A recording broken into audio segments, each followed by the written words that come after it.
चांगले फोटो काढले की आला पाहिजे अखिल भारतीय किसान सभा जिंदाबाद, अखिल भारतीय किसान सभा जिंदाबाद। गाव तिथं रस्ता रस्त्याचं डांबरीकरण झालंच पाहिजे। अरे गाव तिथं रस्ता रस्त्याचं डांबरीकरण झालंच पाहिजे। गावगावी जलयोजना सुरू झालीच पाहिजे। गावगावी जलजीवन योजना सुरू झालीच पाहिजे। अरे पाणी आमच्या हक्काचं, अरे पाणी आमच्या हक्काचं। अरे घराकाची जमीन आमच्या नावावर झालीच पाहिजे। अरे घराकाची जमीन आमच्या नावावर झालीच पाहिजे। अरे कोण म्हणताय देणार नाही, अरे कोण म्हणताय देणार नाही। सर्व या ठिकाणी आपल्या भागातले सर्व महिला बंधू आणि भगिनी या ठिकाणी उपस्थित झालेल्या आहे। खरं तर आपण 4-5 दिवसापूर्वी पंचायत समितीमध्ये आपल्या भागातले जे काही विविध प्रश्न आहेत त्या संदर्भात आपण निवेदन दिलं होतं। मला वाटतं हे निवेदन आपण प्रत्येक वर्षी देतोय, आंदोलन मोर्चा या ठिकाणी करतोय, परंतु प्रशासनाला अजूनही जाग येत नाही की ज्या भागामध्ये ज्या गावामध्ये अडीअडचणी आहेत, ज्या लोकांचे प्रश्न आहेत, पिण्यासारखा पाण्याचा प्रश्न गंभीर होतो आदिवासी भागामध्ये, आजही लोकांना डोक्यावरती हांडा घेऊन 1-2 किलोमीटर जावं लागतं, पाणी भरावं लागतं। अशा प्रकारची परिस्थिती असताना इथलं प्रशासन मस्त सुस्त आहे। कारण 2019 मध्ये जल जीवन सारखी योजना सुरू झाली आणि त्या जल जीवन योजनेच्या माध्यमातून या प्रशासनानं किमान 5 वर्षामध्ये ती योजना पूर्ण करायची होती। प्रत्येक घरामध्ये पाणी उपलब्ध करून देत होतो नळाच्याद्वारे, परंतु इथलं प्रशासन, इथले शासकीय अधिकारी यामध्ये अपयशी ठरले। त्यामुळे किसान सभेला हा मोर्चा करावा लागतोय। याची नोंद खऱ्या अर्थाने प्रशासनाने घेतली पाहिजे। ज्या ठेकेदाराला तुम्ही कामं दिली त्या ठेकेदाराने अर्धवट कामं सोडले, टाकीची कामं अपूर्ण पडले, पाईपलाईन गावामध्ये टाकून ठेवल्या, पण मुख्य पाईपलाईन अजून येत नाहीये। निवडणुका आल्या, तुम्हाला सर्वांना माहिती आहे, जिल्हा परिषद आणि पंचायत समिती निवडणुका आल्या होत्या, तेव्हा घाटामध्ये जी काही आपली जलजीवनची योजना होती 7 गावांची, ती योजना सुरू झाली आणि निवडणुका संपल्या, त्या काम पुन्हा ठप्प झालं। मला वाटतं हा सती साधूपणा हा इथला ठेकेदार आणि प्रशासन करतंय, याचा निषेध करण्यासाठी आपण या ठिकाणी आलेलो आहे। या प्रशासनाने याची नोंद घेतली पाहिजे। दुसरा मुद्दा काय आहे की आदिवासी भागामध्ये वाड्या वस्त्या आहेत, गावे आहेत आणि एका बाजूला आदिवासी बजेट सुद्धा या ठिकाणी आहे। आदिवासी बजेट असताना सुद्धा ज्या ठिकाणी 100% आदिवासी लोक राहतात, वाड्या वस्त्यामध्ये राहतात, त्या ठिकाणी अजूनही रस्ता नाहीये। तुम्ही गोळेगावची जी भावरवाडी आहे तिथं जाऊन अधिकाऱ्याला म्हणून जाऊन बघा, त्या ठिकाणी पावसाळ्यामध्ये अक्षरशः तिथं पायी चालता येत नाही। 3 ते 4 किलोमीटर त्या लोकांना एखादा पेशंट जर आजारी पडला तो झोळीमध्ये टाकून जावा लागतोय। अशा प्रकारची परिस्थिती असताना प्रशासन मात्र त्याकडे दुर्लक्ष करतोय, नको त्या ठिकाणी रस्ता करतोय। आमची मागणी आहे की ज्या गावामध्ये पावसाळ्यामध्ये गाडी जात नाही त्या ठिकाणी मजबूतीकरण, डांबरीकरण झालं पाहिजे। ही एक आमची प्रामुख्याने मागणी आहे। याची नोंद सुद्धा प्रशासनाने घेतली पाहिजे। तिसरी मागणी घेऊन आम्ही मागतोय की जी लोक गायरान जागेवरती घरं बांधून राहतात, मसूरच्या जागेवरती घरं बांधून राहतात, नुकताच पाठीमागच्या महिन्यामध्ये महाराष्ट्र सरकारने एक शासन निर्णय काढलाय।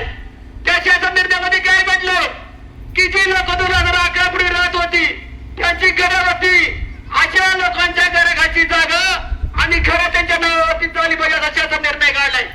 आम्ही शासनाला सांगू इच्छितोय, आम्ही त्या लोकांच्या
किसान सभा पुणे जिल्हा आंबेगाव तालुका याच्या नेतृत्वाखाली आपण या ठिकाणी पंचायत दरबारी आपल्या काही मागण्या घेऊन या ठिकाणी आलेलो आहोत. आता हे निवेदन ज्यावेळेस अशोकने आपल्याला सांगितलं की निवेदन आपण एक 10-15 दिवसापूर्वी दिलं. हे 10-15 दिवसापूर्वी निवेदन दिलेलं नाही, फक्त तुम्हाला मी सांगतो 9/6/2025 ला पण आपण निवेदन दिलं होतं गेल्या वर्षी. आणि त्यामध्ये जल जीवन मिशन संदर्भात काम तात्काळ पूर्ण झाले पाहिजे आणि लोकांच्या घराच्या समोर नळाला पाणी आलं पाहिजे ही मागणी घेऊन आपण गेल्या वर्षी पण या ठिकाणी आलो होतो. तालुक्याच्या प्रशासनाला आपण सांगितलं होतं, त्यावेळेस पण काही आपल्याला आश्वासनं दिली गेली की ह्या तारखेपर्यंत काम पूर्ण होईल. आपल्या छोट्या मोठ्या मागण्या होत्या, ज्या ज्या ठिकाणी नळ पाणी पुरवठा झाल्याने आपल्याकडं 70-75 वर्षांनी डांबरीकरण रस्ते झाले, ते उघडून त्या ठिकाणी पाईपलाईन केले होते. त्या ठिकाणी काँक्रिटीकरण केलं जाईल. ज्या अपूर्ण आहेत तिथं नळ बसवले जातील. ज्या विहिरींचे संरक्षण भिंती आहेत त्या ठिकाणी ते काम केलं जाईल. अशा सगळ्या साऱ्या प्रकारची आश्वासन आपल्याला दिली होती. परंतु जैसे थे अशोकनी सांगितलं निवडणूक आल्यामुळं लोकांच्या रोषाला सामोरं जायला नको म्हणून काही अंशी छोट्या मोठ्या प्रमाणामध्ये काम झाले आणि आम्ही खुश झालो. परंतु निवडणूक संपल्यानंतर काय परिस्थिती आहे, कामाची गती म्हणजे 3-3, 4-4 वर्ष एका कामाला लागणे. बरं, पाणी हा प्रश्न काही सोपा आहे का? सकाळी उठल्यानंतर पहिला प्रश्न जर आपल्याला भेटसोवित असेल तर तो कोणता आहे? कोणता प्रश्न आहे? पाण्याचा प्रश्न आहे, बरोबर आहे का नाही? आज आपल्या भागामध्ये जर विचार केला तर तास, 2 तास, 3 तास, काही ठिकाणी 4-4 तास सुद्धा फक्त पाणी गोळा करण्यासाठीच आपल्याला खर्च करावे लागतात, बरोबर आहे का नाही? मग हा प्रश्न एवढा गंभीर असताना सरकारने याच्यावरती जल जीवन योजनेच्या नावाने प्रचंड मोठ्या रक्कम टाकून त्या ठिकाणी आपल्या भागामध्ये गावोगाव योजना मंजूर केली. मी उपसरपंच असल्यामुळे आम्ही प्रशिक्षणाला होतो. आम्हाला त्यांनी सांगितलं तुम्हाला आता काय पैसे पाहिजे नळ पाणी पुरवठ्याला, हर घर प्रत्येक घराला नळ येणार, काय पैसे पाहिजे ते आम्ही देणार, परंतु आताच तुम्हाला पैसे देणार, तुम्ही काम करून घ्यायची आणि पुढच्या 30 वर्ष मात्र तुम्हाला परत आम्ही पाण्यावरती पैसे देणार नाही, असं आम्हाला प्रशिक्षणात सांगितलं. परंतु जे पैसे दिले त्याचा खरं व्यवहारात उपयोग झाला का? किती गावांच्या ग्रामपंचायत, आता आम्ही पत्र दिलं या प्रशासनाला, आम्हाला उत्तर लगेच आम्हाला लेखी स्वरूपात मिळालं प्रशासनाकडून. हे काम पूर्ण, या गावचं काम पूर्ण, या गावचं 70% पूर्ण, या गावचं 75% पूर्ण, या गावचं 85% काम पूर्ण, पण नळाला काय पाणी नाही. ही गोष्ट आपण थोडीशी गंभीर्याने सगळ्या प्रशासनाने आणि इथल्या लोकप्रतिनिधी सुद्धा घेतली पाहिजे. पाण्याच्या प्रश्न संदर्भात तरी कोणत्याही प्रकारचं राजकारण न करताना पंचायत राजची ही नैतिक जबाबदारी आहे की इथल्या जनतेला शुद्ध पिण्याचं पाणी देणे ही नैतिक जबाबदारी आहे. आम्ही इथं भीक मागायला आलो नाही, आमचा हक्क इथं मागण्यासाठी आलेलो आहोत. शुद्ध पिण्याचं पाणी जर दिलं नाही 80% आजार हे पिण्याच्या पाण्यापासून होतात. आणि त्या प्रश्नाकडे जर तुम्ही चालढकल करत असाल तर ही बाब अतिशय गंभीर आहे. या बाबीचं आत्मचिंतन तुम्ही केलं पाहिजे. दुसऱ्या बाजूला काय, इथं डिंब्याचे काही लोक आलेत, आमच्या नळाला पाणी येतं पण घर आमच्या नाव आहे का? आहे का? नळाला पाणी येतं का नाही? पाणीपट्टी भरतं का नाही? आहे का नाही? घर आहेत का तुमच्या नाव? घर नाव नाही, घराची जागा नाव नाही, मात्र पाणी देतात तुम्ही आम्हाला. म्हणजे हे असे दोन्ही प्रकारचे प्रश्न आहेत. एका बाजूला घर आहे पाणी नाही, दुसऱ्या बाजूला घर आहे तर त्या ठिकाणी पाणी नाही, जिथं पाणी आहे तिथं घर नाही, घराखालची जमिनी, ह्या घराखालच्या जमिनी आणि घर त्यांच्या नावावर नाही. आणि इथल्या केंद्र सरकारने तर आम्हाला सांगितलं होतं की आम्ही तुम्हाला 22 पर्यंत सगळ्यांना घर देऊन राहिला, घराखालची अजून जागाच नाही, घर हा लांबचा प्रश्न आहे अजून. याचं सुद्धा चिंतन इथल्या सरकारने आणि आणि इथल्या प्रशासनाने केलं पाहिजे. घराखालची जागा घेऊन देण्यासाठी सुद्धा योजना आहे. या प्रश्न आपण समजून घेतले पाहिजे. गावागावामध्ये पंचायतीच्या खाली ग्रामपंचायत आपल्याकडे काम करते.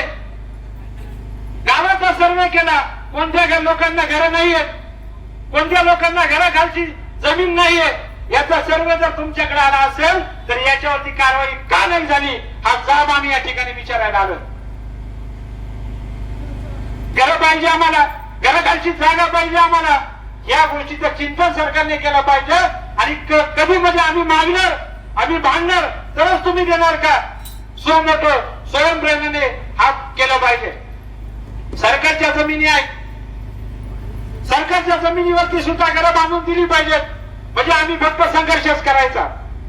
या गोष्टी इथल्या प्रशासनाने गांभीर्याने घेतल्या पाहिजेत. आज मी मोरगडचा उपसरपंच आहे.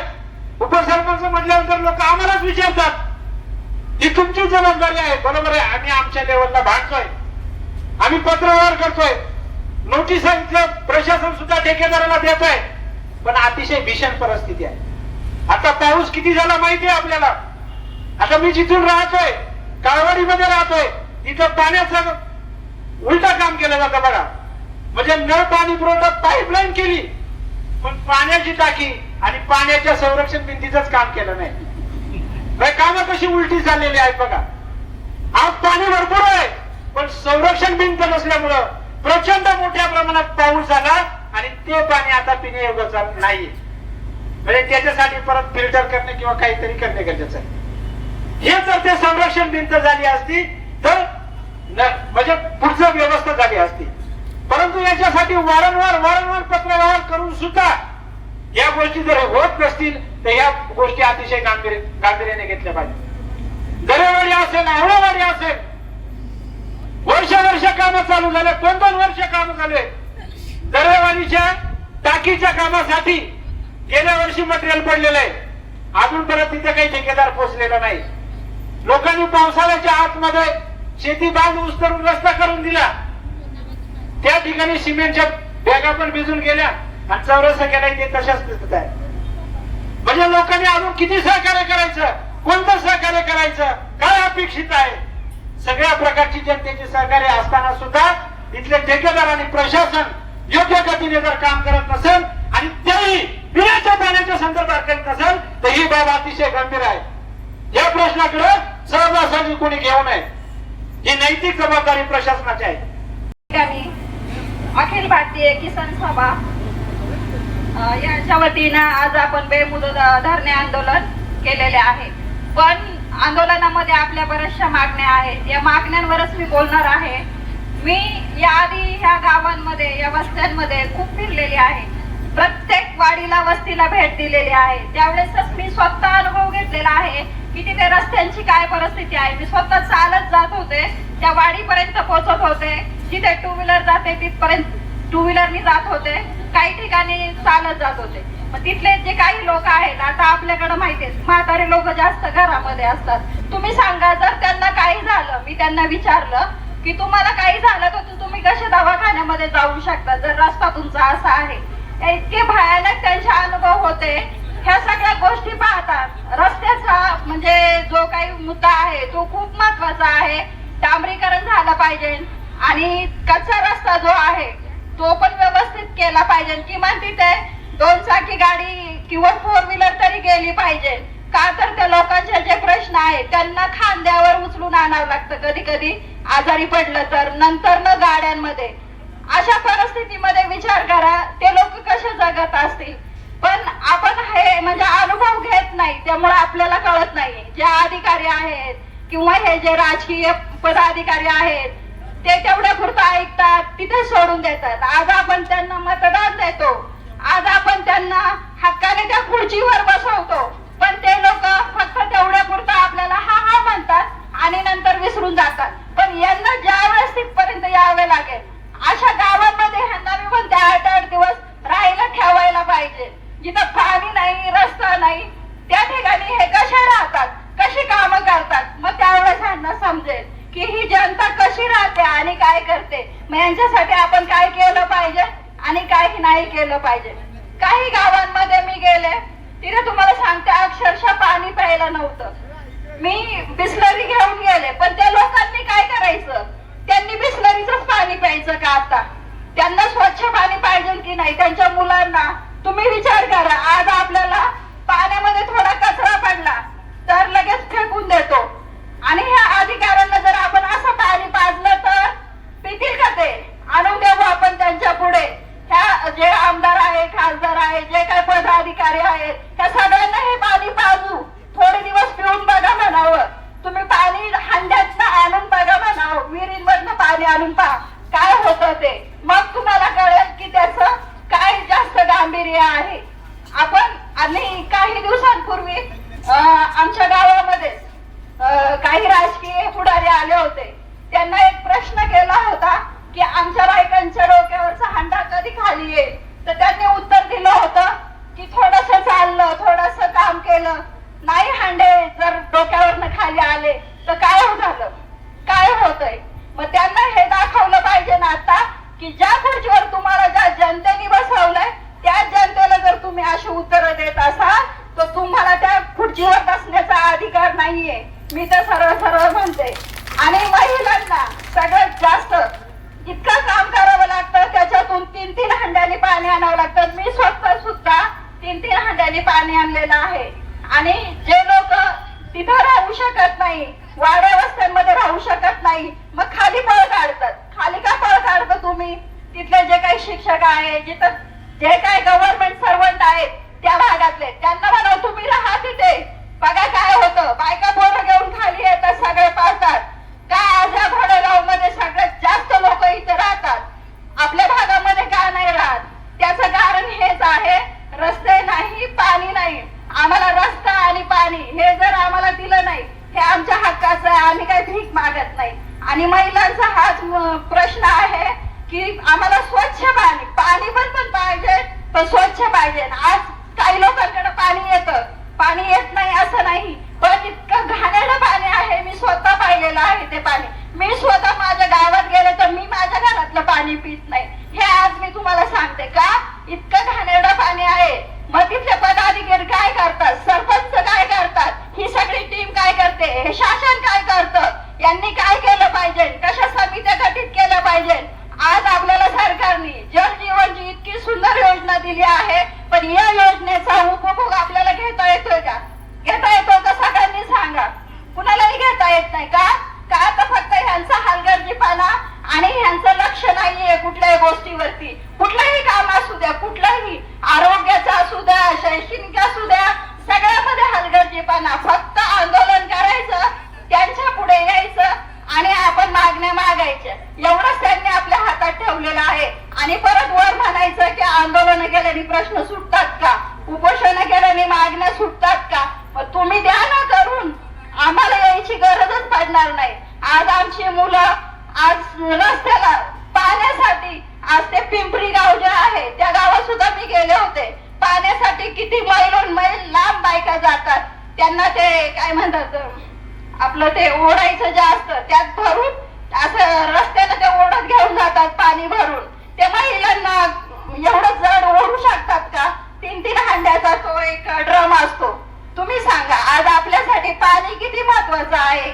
जर आम्हाला आमच्या हक्काचं पाणी मिळालं नाही, स्वच्छ पाणी मिळालं नाही, आरोग्याच्या पण सुविधा आहेत, त्याच्यामध्ये रस्त्याच्या सुविधा आहेत, ह्या जर मिळाल्या नाही, आमच्या महिला इथून उठणार नाही. आमचा प्रश्न सोडवल्याशिवाय आम्ही इथून हलणार नाही. आणि तो पण कायमस्वरूपी आमचा प्रश्न सोडवला पाहिजे. हे मी माझ्या जन्मवादी महिला संघटनेकडनं बोलते. आणि महत्वाचे झाले तेवढेच सांगतो आणि मग या ठिकाणी आपण आंदोलनाच्या बाबत निर्णय घेऊ. पहिला जो आपला मुद्दा होता तो म्हणजे पिण्याच्या पाण्याचा विषयचा. उद्यापासूनच काही गावांमध्ये टँकर सुरू होतील. विशेषतः पिंपरीमध्ये जो पाण्याचा प्रश्न होता तर तो उद्यापासूनच टँकर चालू होईल असा त्यांनी त्वरित निर्णय घेतला. आणि नदीमधून पाणी उचलणं आणि जिथं कायमस्वरूपी जलजीवनची योजना जी आहे की नदीमधून पाणी उचलल्यानंतर त्यांना पाणी कमी पडणार नाही, त्याच्या सुद्धा प्रस्तावाचा त्यांनी राज्य सरकारकडे पाठवलाय. त्याची तांत्रिक मान्यता झाली, त्याचा पाठपुरावा करावा लागेल. परंतु उद्यापासून तिथं पाणी लगेच चालू होत आहे, टँकर चालू होत आहे. दुसऱ्या बाजूला जलजीवनच्या अंतर्गत गोळे असेल, बोरगर असेल, सावर्ली असेल, इथले जे जे काही प्रश्न आहेत ते त्वरित ह्या महिन्याच्या अखेरपर्यंत सोडवले जातील आणि जोपर्यंत ते सुटणार नाही तोपर्यंत टँकर सुरू होईल असंही सांगितलं. तळेघरला 2 टँकर फक्त चालू होते, त्याचे 2 खेपा चालू होत्या दिवसाला, तर ते एका दिवसात 3 खेपा चालू करण्याचा निर्णय सुद्धा आज त्यांनी आपल्याला सांगितलेला आहे. त्याच्या बरोबरीने जे पोखरीचं आहे पाणी, पोखरी प्रादेशिक योजनेचं, विशेषतः चिखली, जांभोरी ह्या सगळ्या 11 गावांसाठीच ते पाणी याच्या आतापर्यंत ते 3 दिवसातून एकदा सोडायचे. किती? 3 दिवसातून. ते आता दिवसाआड सोडलं जाईल, म्हणजे 2 दिवसाआड, एका दिवसाआड ते सोडलं जाईल आणि एप्रिल अखेरपर्यंत ते तर म्हणतात मे, नंतर ते एप्रिल म्हटले, बरोबर ना? हा, एप्रिल एंडिंग पर्यंत त्या सगळ्या पोखरी प्रादेशिक योजनेअंतर्गत असणाऱ्या गावांना रोज पाणी दिलं जाईल असं त्यांनी आपल्याला आज आश्वासन दिलेलं आहे. आणि ते नुसतं आश्वासन नाही दिलं तर ते लेखी स्वरूपात घेतलंय. त्याच्यामुळे या उन्हाळ्यामध्ये पोखरी प्रादेशिक योजनेच्या अंतर्गत आपल्या चिखलीला आणि जांभोरीला आणि त्या 11 गावांना रोज पाणी एप्रिल अखेरपर्यंत, फार तर मेच्या पहिल्या आठवड्यापर्यंत कसं येईल याचं त्यांनी नियोजन करणार आहेत आणि आपल्याला ते लेखी सुद्धा दिलेलं आहे. त्याच्यामुळे पाण्याचा प्रश्न मार्गी लागतोय. त्याचं जर झालं नाही तर परत यावं लागेल, ते पण तुम्हाला मी सांगतोय. परंतु ते आता दिवसाआड आणि एप्रिलच्या अखेर नंतर म्हणजे मेच्या पहिल्या आठवड्यात हे रोज पाणी येईल हे पण त्यांनी सांगितलंय. त्याच्यानंतर रस्त्याचा विषय, जे रस्ते आहेत त्यांच्याविषयी सविस्तर चर्चा झाली. गोव्याचे रस्ते होते, फुलावड्याचे होते, सावर्लीचा होता, बोरगडचे होते, त्याच्यानंतर आसानेचे होते, खेतेपाठाचा रस्ता जिथे लहान बालक मरण पावलं, खेतेपाठाच्या सुद्धा रस्त्याचं जे काही फॉरेस्ट कडे काम आणलंय तेवढी जागा सोडून बाकीच्या रस्त्याचं काम हे ह्या महिन्याच्या अखेरपर्यंत, बरोबर ना, एप्रिल एंडिंग पर्यंत ते पूर्ण करतो असं त्यांनी सांगितलंय. आणि जो काही फॉरेस्टची जागेचा रस्त्याचा विषय आहे तो जुन्नरकडे मान्यतेसाठी पाठवलाय, त्याचाही पाठपुरावा करू.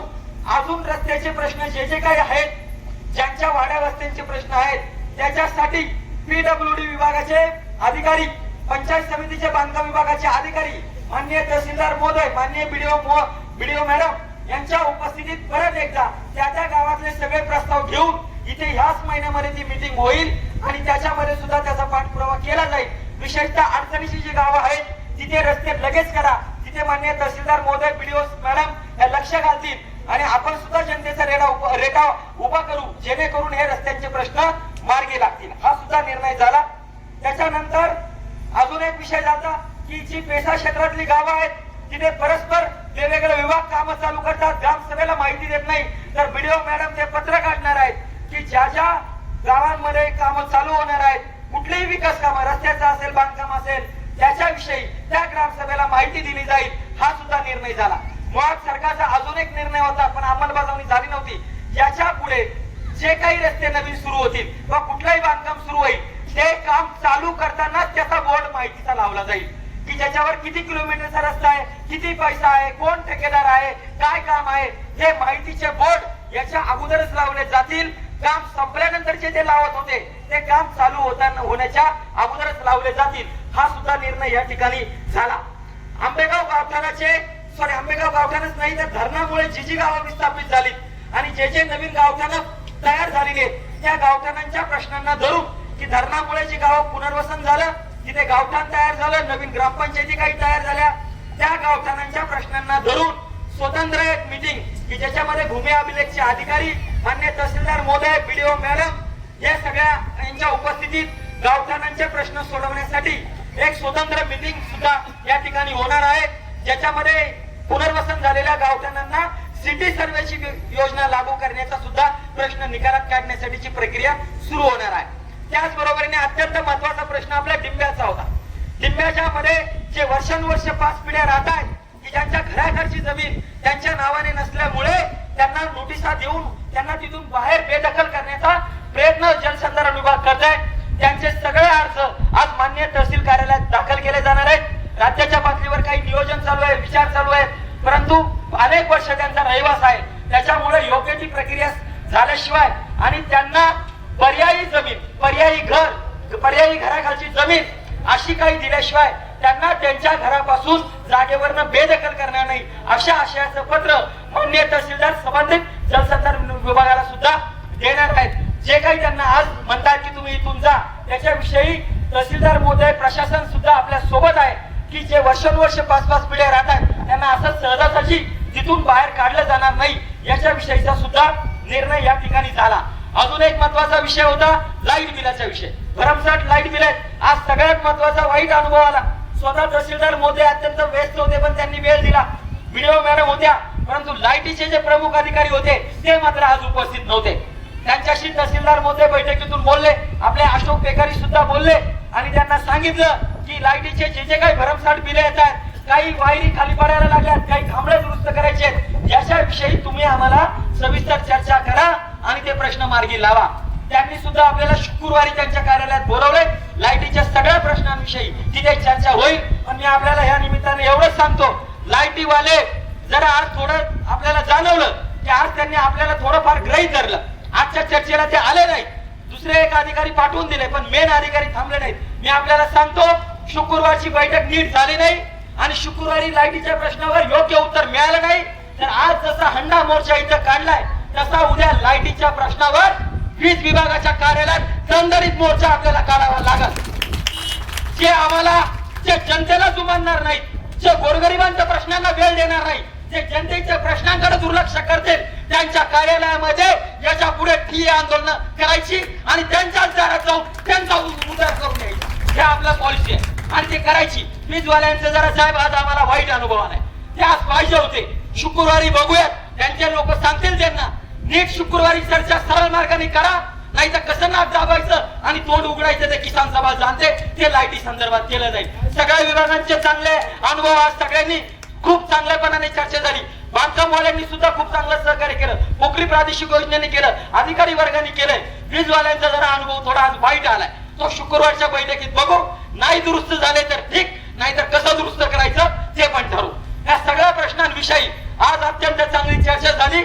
ते लेखी उत्तर सुद्धा आपल्याला माननीय बीडीओ मॅडम आणि माननीय तहसीलदार महोदय हे सगळे आपल्याला याचं झालेले चर्चेचे मिनिट्स, झालेले निर्णय याचं लेखी उत्तर सुद्धा 2 दिवसामध्ये पुढच्या काळात आपल्याला त्यांच्या सहीनिशी देणार आहे. त्याच्या अंमलबजावणीवर लक्ष ठेवूयात, त्याची अंमलबजावणी करून घेऊयात, मान्य झालेल्या निर्णयाची अंमलबजावणी करण्यासाठी प्रयत्न करूयात. आणि आज ज्या पद्धतीने आपण मोठ्या ताकदीने या ठिकाणी इथं आलात आणि हे प्रश्न या ठिकाणी इथं मांडून काहीतरी मार्ग निघण्याचा प्रयत्न केला, याच्या पुढे सुद्धा जे प्रश्न सुटत नाहीयेत तोपर्यंत हा लढा, ही रस्त्यावरची लोकशाही मार्गाने लढाई आपल्याला चालू ठेवावी लागेल एवढंच या ठिकाणी सांगतो. आणि मनापासून आपल्या सगळ्यांचे आभार किसान सभेच्या वतीने व्यक्त करतो की तुम्ही सुद्धा एवढा भर उन्हात आणा तिथं बसून राहिल्यात आणि त्याच्यामुळे तुमच्या सगळ्या लढाऊ कार्यकर्त्यांचं सगळ्यांचं मनापासून किसान सभा पुणे जिल्ह्याच्या वतीने सुद्धा मी आपले अभिनंदन करतो. आणि या शेवटी समारोप अशोक करेल आणि या ठिकाणी मग आंदोलनाच्या बाबत तहसीलदार महोदय बीडीओ मॅडमनी जे आपल्याला सांगितलंय आणि ज्या पद्धतीने सकारात्मक चर्चा झाली त्या पद्धतीने काय आंदोलनाचा डिसिजन घ्यायचा ते आपले किसान सभेचे नेते अशोक बेकारी सांगतील आणि या ठिकाणी थांबूया. या ठिकाणी मांडण्यासाठी तुम्ही सर्वजण या ठिकाणी आलात. विशेषतः महिला भगिनी आणि सर्वजण या ठिकाणी तुम्ही आलात. तुमचं सर्वांचं मनापासून या ठिकाणी आभार व्यक्त करतो. आणि आपल्या प्रश्नासंदर्भात आज तहसीलदार साहेब असतील, बीडीओ मॅडम असतील आणि त्यांचे सर्व अधिकारी असतील, त्यांनी प्रत्येक प्रश्नावरती चर्चा केली आणि तो प्रश्न कसा सुटत याच्यासाठी आपण आग्रही राहिलो आणि ते पण सकारात्मकतेने दाखवली. त्यांचं सुद्धा सर्व अधिकाऱ्यांचं आणि त्यांचं सुद्धा मनापासून या ठिकाणी आभार व्यक्त करतो. आणि पद्धत जाताना मी शुक्रवारी जो आपल्या लाईटीच्या संदर्भात जे काही नियोजन होणार आहे, ज्या गावांमध्ये लाईटीचे पोल खराब झाले, डिप्या खराब झाल्या, एलटीचे लाईन खाली आलेले आहेत, अशा सर्व गावाच्या लोकांना मी विनंती करतो की त्यांनी आपल्या आपल्या गावामध्ये काय काय गोष्टी खराब आहेत याची लिस्ट मला व्हॉट्सअपला टाका किंवा फोन करून सांगा. दुसरी गोष्ट, ज्या गावाचे रस्ते कच्चे आहेत अशा ग्रामपंचायतचे ठराव त्यांच्याकडनं घ्या, आपण त्या विभागाला देऊ. अशा प्रकारच्या काय त्या आपल्याला पुढच्या काळामध्ये काय गोष्टी करायच्या आहेत ते सर्व एकत्र मिळून आपण नियोजन करूया असं मी तुम्हाला या ठिकाणी आवाहन करतो. आणि हा मोर्चा संपला असं मी या ठिकाणी